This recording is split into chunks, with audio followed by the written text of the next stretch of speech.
Hello, everyone. I'm Dana Perino, along with Pam Bondi, Juan Williams, Ed Henry, and Greg Gutfeld. It's 5 o'clock in New York City, and this is The Five.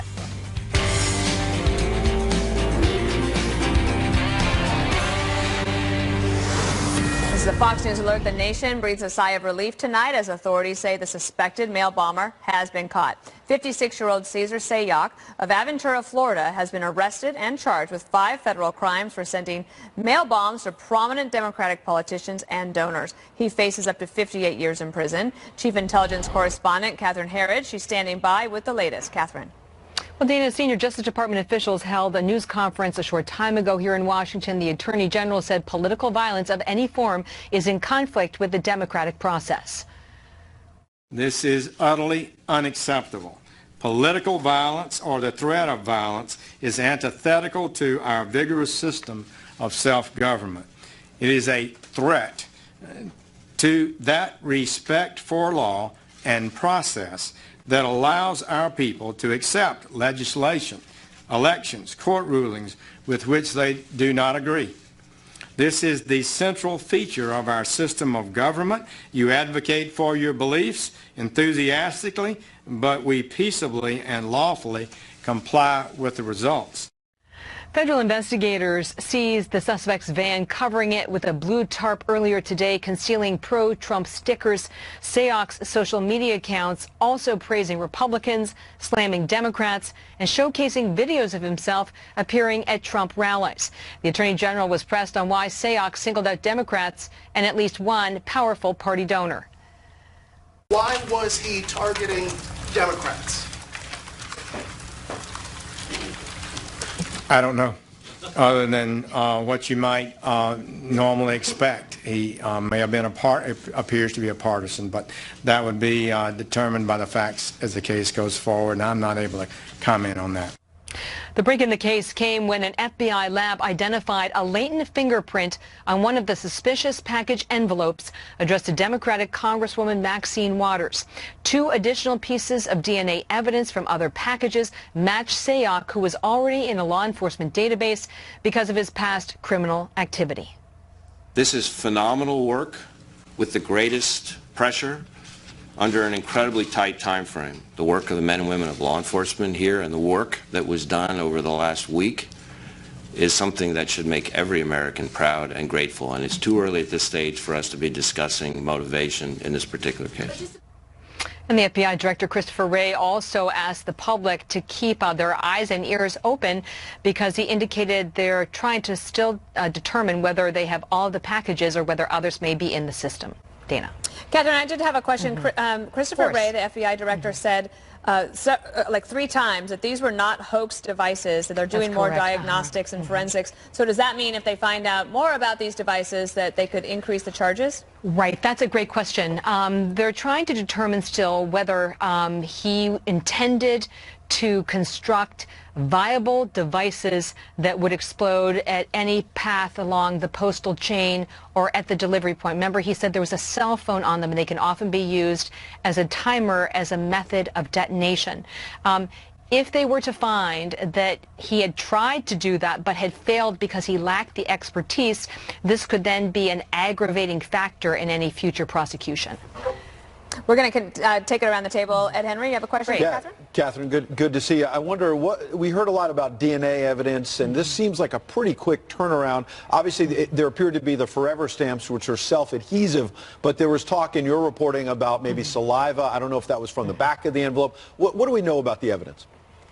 What we know about the evidence, I think, is really twofold. One is that there was a tremendous wealth of evidence because the bombs did not explode. But secondly, and I think more importantly from the FBI director, that they did quickly recover a latent fingerprint on the envelope that carried the pipe bomb that was going to the Democratic Congresswoman Maxine Waters. And then they were able to extract DNA from other suspect devices. So they had 3 data points. They all aligned with Cesar Sayoc, and then they had his prints in the database because he has a pretty extensive criminal history and was known to law enforcement. So I don't know at this point whether the DNA was linked from saliva or it may have been a fiber such as or a hair that was attached to that black electrician's tape. Remember I was reporting about that yesterday? That's like a magnet for DNA evidence. Juan? Catherine, so I'm so curious about his criminal background and history. What I've read in the accounts today over the wire services is that he was arrested several times for things like allegedly stealing a suit from a store and the like. But we don't see any evidence of political violence previously, do we? Well, what we were able to find in our research today, Juan, is that there was a bomb threat. I believe the date was 2002. I don't have a lot more sort of granularity and texture over whether that bomb threat related to a political idea or motivation. But Director Wray said that they hoped in the coming days to have more information about what the motivation was, whether it was political, and even more importantly, whether he was acting alone or he had help from others who were unaware of what he was planning with the packages.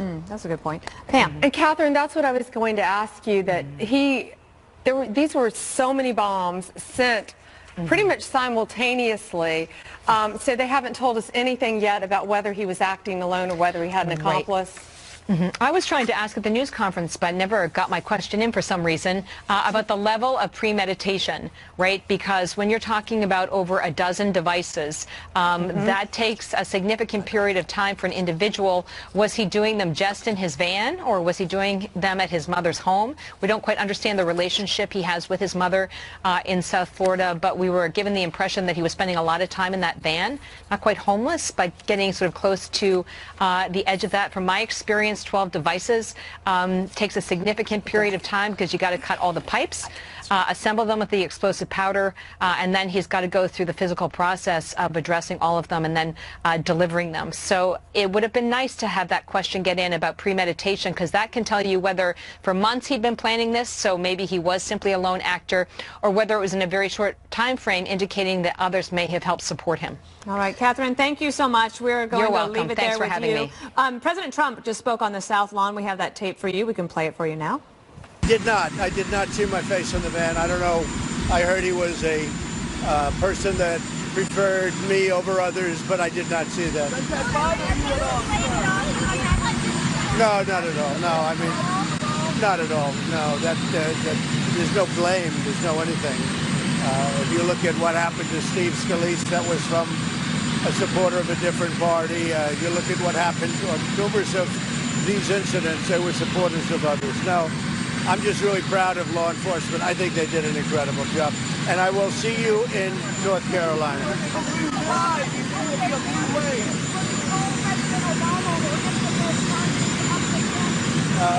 If they wanted me to, but I think we'll probably pass. Well, I think I've been toned down. You want to know the truth. I could really tone it up because, as you know, the media has been extremely unfair to me and to the Republican Party. I think the media has been very, very unfair in terms of the Republican Party and the way it's been covered. And they understand that.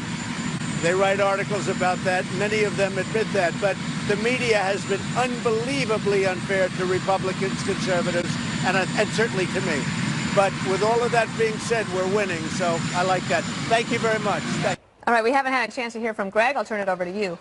Yeah, well, I know we're going to be talking about the political ramifications in the B block, but it's hard when you play that clip not to just kind of like respond to what he is saying. Well, let's first talk about the bumper stickers for once.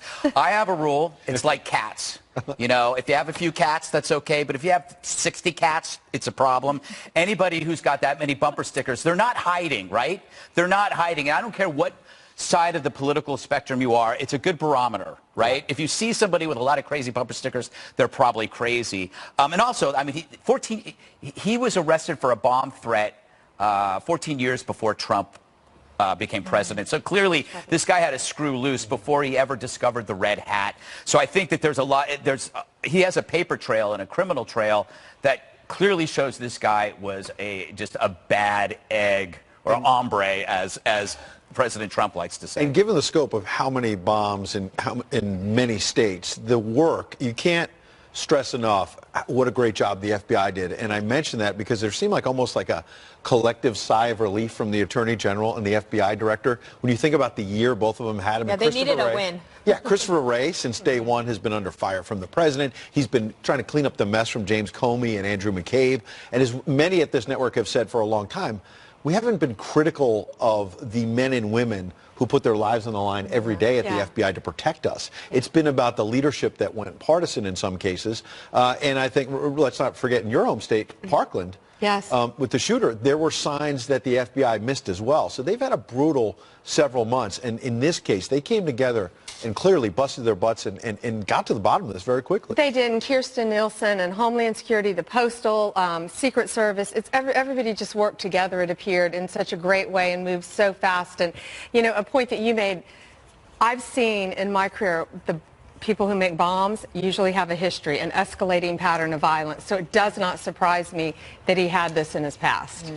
Well, you know what's funny is that I keep going back to this, how easy it is to paralyze and create fear in a country. All you need is postage, all you need is pipe, and one person. There's 330 million people. I think you have to be really thankful that something like this is rare. Right. Because, you know, anybody can do this. And by the way, there, you know, we have to admit that there will be copycats because there always is. You can't track every single person. You know, when we were talking about law enforcement, what struck me was how appropriate Jeff Sessions was in his comments today, because I don't think he played any games. I don't know if he expects to be gone shortly after the midterms, but he said this is clearly a partisan act.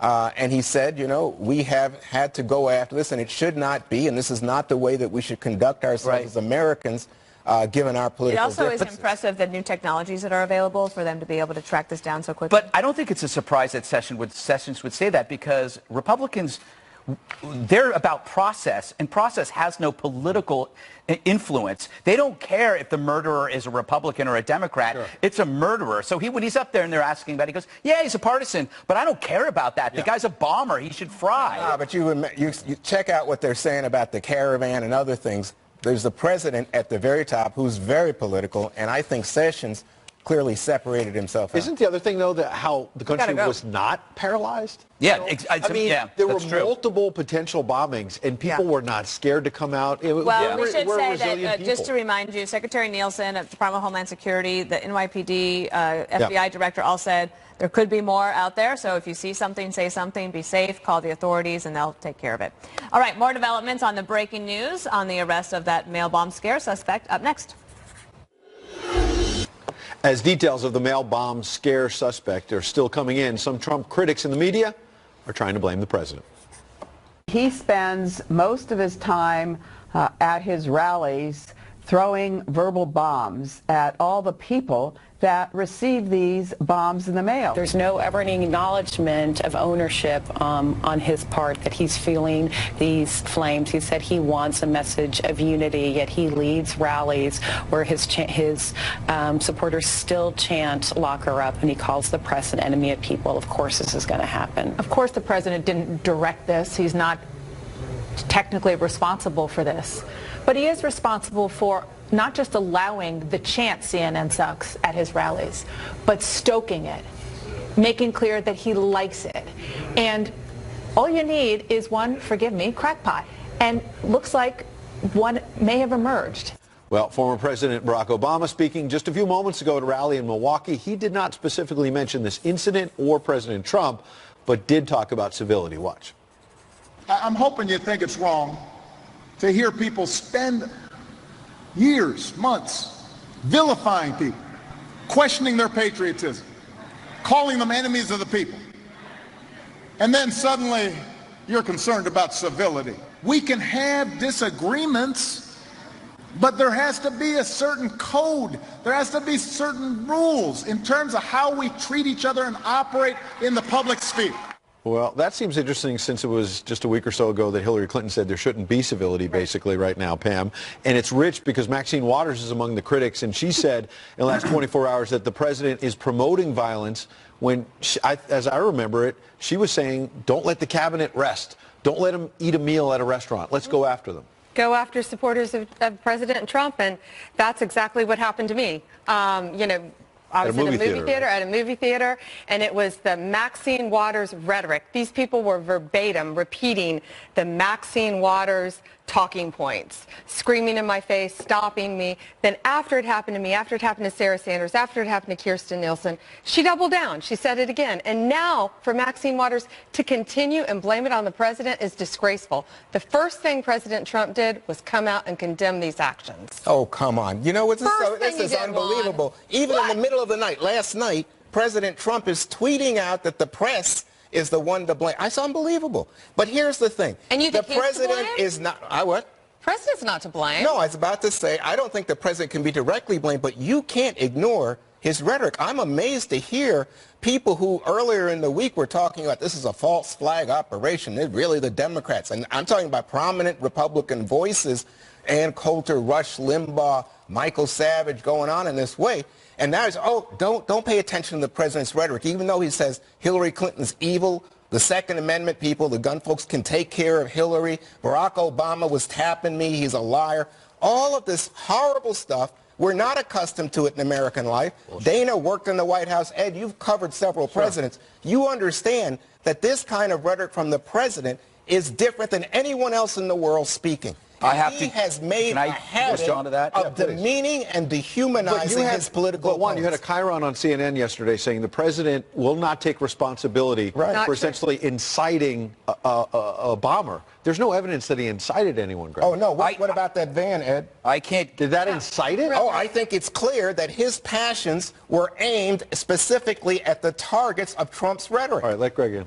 Well, it's very hard to take lectures from Democrats about civility. Let's take the long view back, okay? Let's look at decades. Let's look at the last 2 years, which you've called the president Hitler, you've called him racist, you've said he's clinically insane, morally unfit. That's just 2 years, within 2 years. Right. But who has been stoking anger for decades?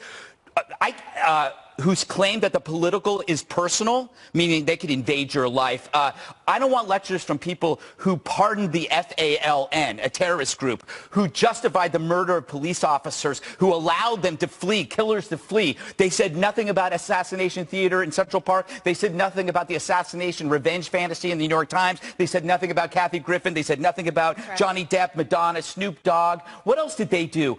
They fundraised with Bill Ayers. He was an actual terrorist. His co-terrorists blew themselves up. I don't want lectures from these people about civility. They can shove it up their tush. I'm sorry if that's heated rhetoric. It is heated rhetoric. And shove it up your tush?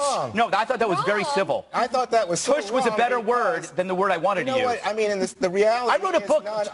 Wait. I wrote a book called Joy of Hate 5 years ago where I talked about this phenomenon of demonization by activists and politicians. I warned this would happen. I wrote 13 chapters on this. We talked about it on this show. So I can't take a lecture from people who ignored me about this concern. All right, well, I'm just saying that if you look at Charlottesville, if you look at Pizzagate, there's a real Those are the ones you always bring up, Juan. No. I can bring up 50. Always bring them up because I think that's the reality, and it's as opposed to in saying, your filtered somebody interrupted me. Somebody said you should confront officials. Somebody said you're not condemning what Maxine Waters said and did, and then said it again and again. Let me just tell you something. We were out in where were we? We were in Dallas earlier this week. Guy comes up to me, big Trump guy, right? He wants an autograph and a picture. What does he say to me? He says, I'm one of your trolls. I'm attacking you in your new book and all this stuff, and then calls me a vile name and then asks for a selfie. This is not normal behavior. That's awful. To be fair, that was Kilmeade. But that doesn't mean the president is inciting people, Dana. It doesn't? Well, here's the thing. I started going back to June 2015, right? When this campaign got started, I was super uncomfortable with the rhetoric, always have been. A lot of people said to me that one of the reasons that President Bush's approval ratings were not what they could have been is because I didn't fight back hard enough with language that would have been tougher. And it just wasn't in my nature. That's just not how I'm doing it. Everybody running for office right now could admit, and they do admit, that the rhetoric is too heated. So everyone has a personal responsibility. Civility is a choice. Every time you open your mouth, you can decide what you want to say. But Dana, you can't be lectured by them about civility. I don't feel lectured by anybody. Yeah. I don't. You know how the left has treated conservatives. I know what they said about President Bush. I believe, what they've said about women, conservative women. Well, God, that's a whole list. We could go on. this show would never end if we talked about, if we point by point, but you said that, and then he said that, and she said that, and he said that, it would never end. Last week there was a poll, NBC said 90% of people in America agree that we are too divided right now. All right. If 90% of us agree on that, we should be able to actually decide to do something about it. But hang on one second. Read Steve Scalise's editorial op-ed. It's great. We just got some new video of the suspect down in Florida. This is new video that's just coming into our newsroom. So you can obviously see him being let in. He's handcuffed, of course. We had seen the mugshot earlier today, but this is our first video actually seeing the suspect briefly there as he's taken further into custody. But Juan, I wonder, you've got Joe Biden, the former vice president, thinking about running for president. He said, among other things this week, that he thinks we should lower the temperature. I covered the 2012 campaign. And among other things, he was speaking to a mostly black audience, I remember, and he said that Mitt Romney was going to put you all back in chains.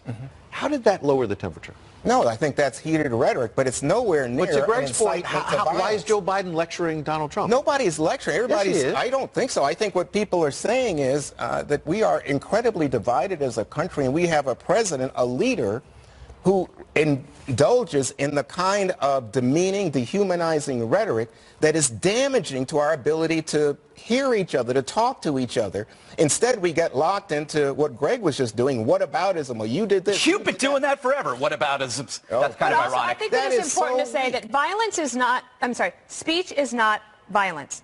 And we have to be able to separate that. Like we have a First Amendment in this country for a reason. You might not like the rhetoric, but there are people on the fringe that might react to certain things from the left or the right. And we know that happened to Steve Scalise.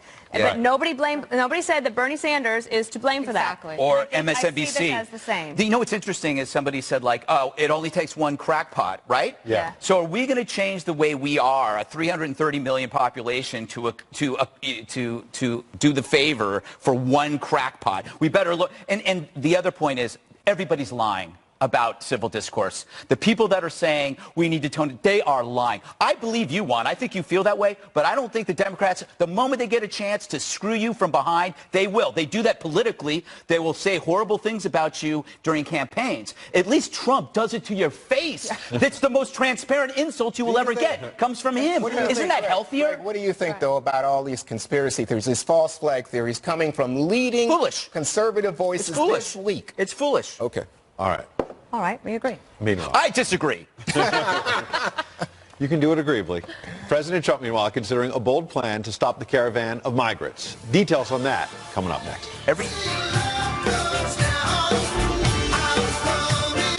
I'm all about that bass, no trouble. I'm all about that bass, They've upset Greg with that song. It's the worst song ever, and they keep using it. What? You don't like it? All right. President Trump is considering signing an executive order that would stop migrants and asylum seekers traveling in the caravan from entering the U.S. The president commented on the issue earlier today at the White House. Well, they called up the military. We're not letting them in. They ought to go back now because we're not. Now, do we want them to apply and come in legally? Absolutely. Yes. And millions of people are right now waiting, and they've been working this process for, in some cases, 10 years. And they're almost ready to come in, and then they look on television and they see people just walking in. Not going to happen. It's not going to happen. This caravan development comes as a new poll shows the midterms will be all about Trump. Roughly two-thirds of voters say the president will be a key factor when they cast their ballots. Now, Pam, the president today was saying, you know, all the political talk on TV is about the bomber. Hey, what about the caravan? And hey, Republicans, get out there and vote. How should we understand what the president is saying? Well, former President Obama was out there and didn't even mention the bomber campaigning. The midterms are happening whether you want them to or not, Juan, and people have got to get out there and vote. The president's statements were completely appropriate. They've caught the guy today. And now he's moving on, and he's campaigning as hard as he can. He's going to every state. He's going to be in Florida again, North Carolina, and working very hard on the midterms. At least he's addressed it. President Obama didn't even address it.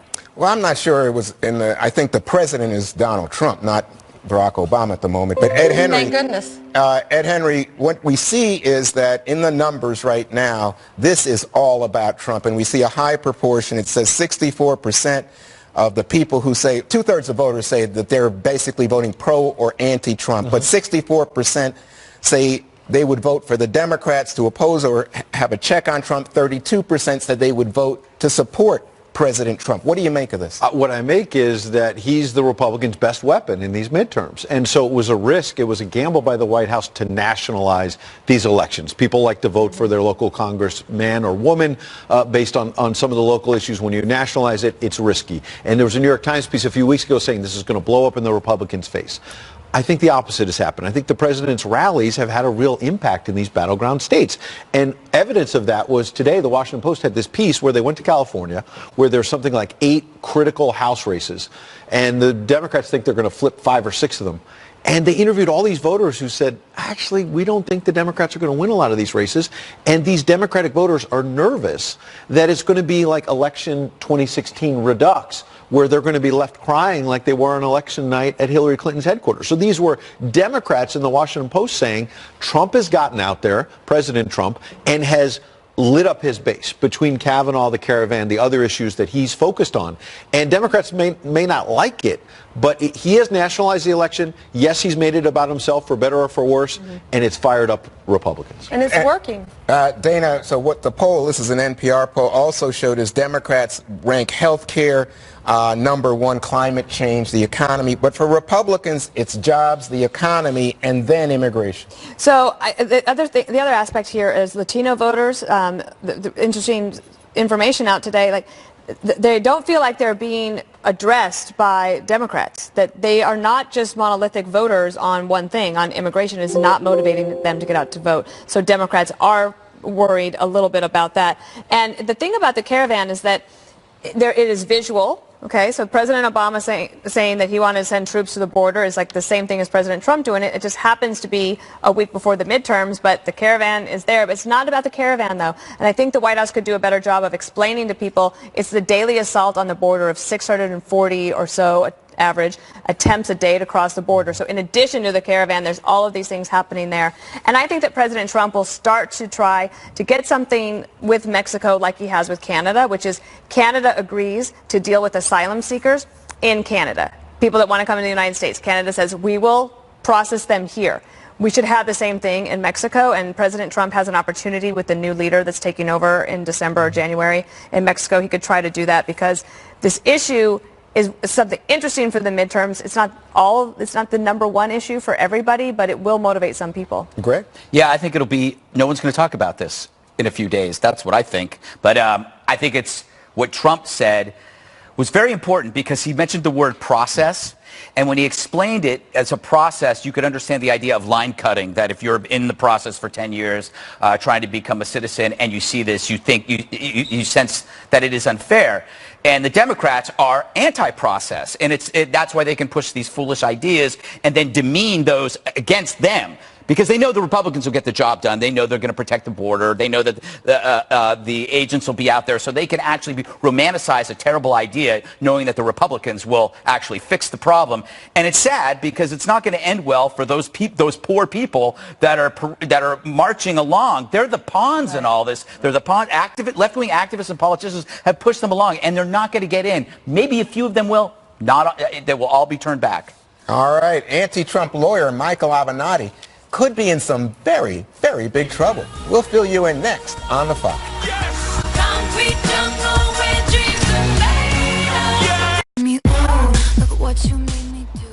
Big trouble could be brewing for Michael Avenatti. Senate Judiciary Committee Chairman Chuck Grassley has referred the anti-Trump lawyer and his client Julie Swetnick for criminal investigation for potential conspiracy to provide false statements to Congress for obstructing the investigation of Justice Brett Kavanaugh.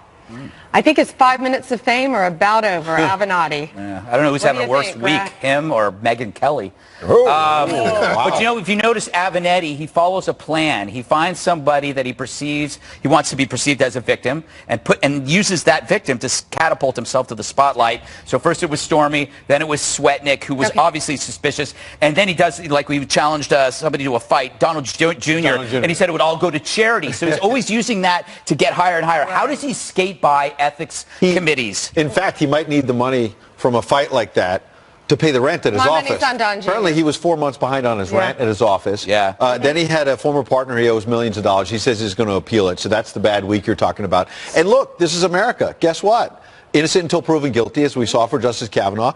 And if you come up with false charges, where in the case of Julie Swetnick, the story kept changing, there might be consequences. And Dana, what about it? He said to Time Magazine, which he's now denying, and there's a transcript of, that it would be better for a white male to be the Democrat presidential candidate. I'm not sure how you deny something that's in a transcript. Exactly. It's pretty, making a run in 2020. He definitely wants to run for president, but he makes headlines for all the wrong reasons. And instead of becoming the Democrats' version of Trump, he's just a discredited carnival barker. And the Democrats should start to distance themselves from him, because he's actually taking up a lot of time and energy, and they have no message at all. I am a credited carnival barker. Well, those are the best You take exception to But that? I do think when the history books are written, what Avenatti did during the Kavanaugh hearings, it was the pivot point for when people started to support Kavanaugh and believe him. So I don't want to support Kavanaugh. I don't even know that Democrats have ever embraced Kavanaugh, but I do want to say Avenatti. But I do want to say that you're not a carnival barker. You're a Juan barker. Thank you. You bark at me. But I do wonder why Grassley referred this to the justice. It made me uncomfortable, despite all the questions we have about Avenatti, because it looks like you're going after a political opponent. No. The deal is settled. They went Kavanaugh's after there. a political opponent. If you mislead a Senate committee, there should be consequences. I'm not saying he did. I don't know. Look at it. Maybe he said, hey, this girl said something to me. But wait, the whole thing about Kavanaugh was that the left was saying he perjured himself and that was punishable by the Justice Department. Avenatti lied to the Justice Committee. I don't know that. That's what I'm saying. That's why they referred it to the Justice Department. But I'm saying, so they can check it out. is it the case that he said, hey, this young woman says she has a case, and now they're sending him to the Justice Department? It seems a little like she provided a sworn statement and then went on NBC News and said things that were totally different. That's a problem. And they were trying to seek the truth, and then they had to go off on this red herring that proved to be ridiculous. Yeah, we're doing Fan Mail Friday. It's up next. One of the fans at the Fan Mail is calling. Fan Mail Friday is up next, according to Greg Gutfeld.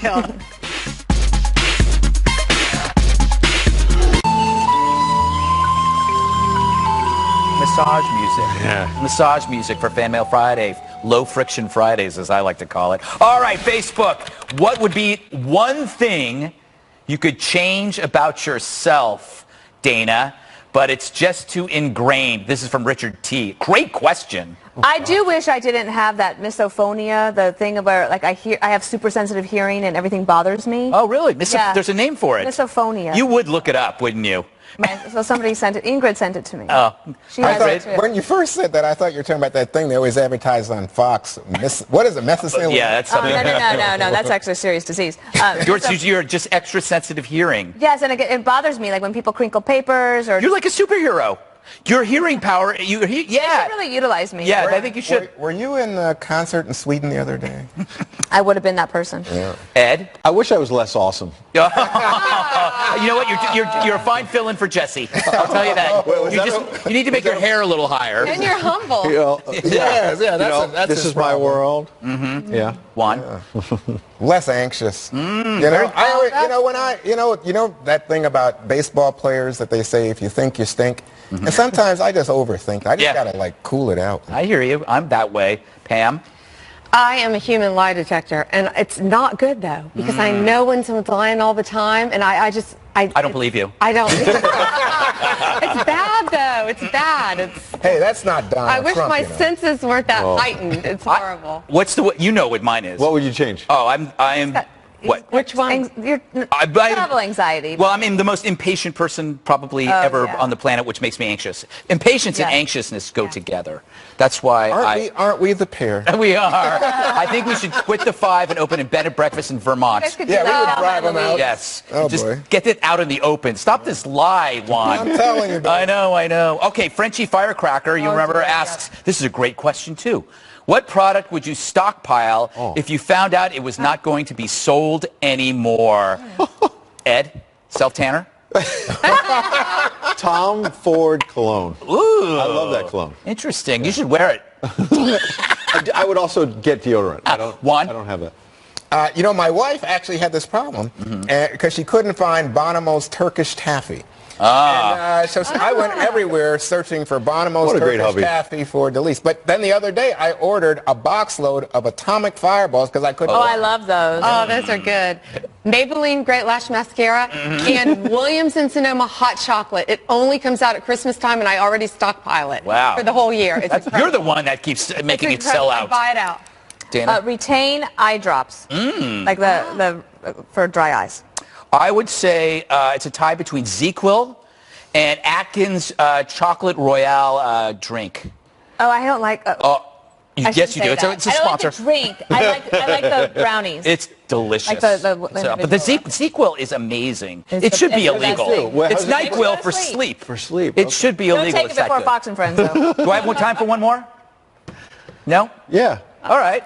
What 80s teen movie best describes your high school years, Juan? So I had to check with Ed because I forgot, but it's White Shadow because when I was playing basketball in high school, I was playing for a great team, and the coach really was a great mentor. That was a TV series, but I'll take that. Okay. Pam? I wish it was Ferris Bueller's Day Off, but it's probably more 16 Candles. Yeah, that's a good one. Fast Times at Ridgemont High. I wanted to order the pizza. Like Spicoli. I'm going to say Pretty in Pink. Of course you would. Love that. Yeah. I'm going to say Long Blue... Duck Dong, remember him? Oh, yes, of course. Great Say that again. character. All right, I'm going to say Blue Velvet. Oh. There you go. All right, one more thing up next.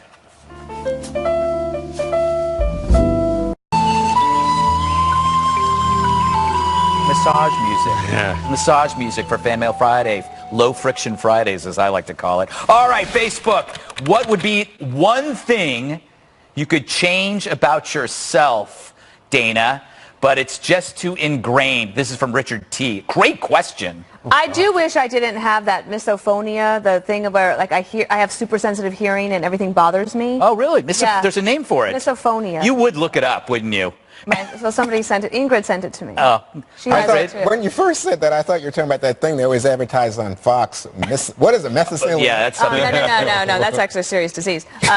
You're just extra sensitive hearing. Yes, and it bothers me, like when people crinkle papers or. You're like a superhero.